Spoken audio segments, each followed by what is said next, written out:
Margaret of Anjou, the last Lancastrian Queen of England, lived a life defined by a conflict she did not start, but was forced to finish. Arriving in England in 1445 as a 15-year-old French bride to the pious King Henry VI, her early years were those of a conventional queen.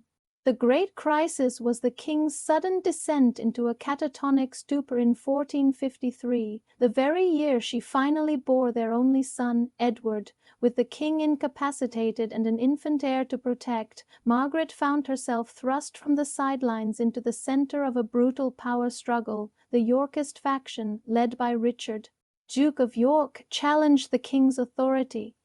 To defend her son's birthright and the Lancastrian dynasty, Margaret had to become a political and military leader, a role for which she was brutally condemned. After the Yorkists captured Henry VI at the Battle of Northampton, it was Margaret who fled to Scotland to raise an army. She became the relentless heart of the Lancastrian cause, a figure of immense resilience who spent years in exile in France, tirelessly seeking support to restore her husband and secure her son's future. In a supreme irony, she was even compelled to form an alliance with her arch-enemy, the Yorkist turncoat Warwick the Kingmaker, a partnership filled with mutual distrust. Her story ended in profound tragedy. In 1471, after a brief restoration of Henry VI, she returned to England only to learn of Warwick's defeat and death. Weeks later, at the Battle of Tewkesbury, the Lancastrian forces were crushed by the armies of King Edward IV. Her 17-year-old son, Prince Edward, was killed on the field. With him died her every reason to fight.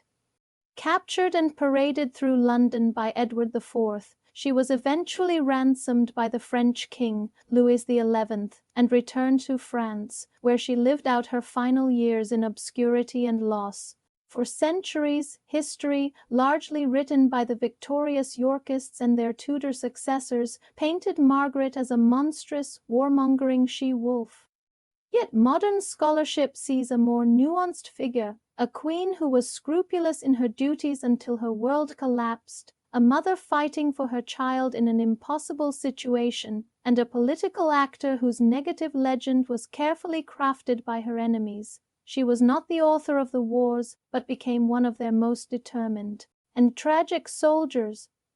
Her life is a stark lesson in how power, when thrust upon a woman in a man's political world, could be wielded as a weapon for survival, yet remembered as a tale of transgression.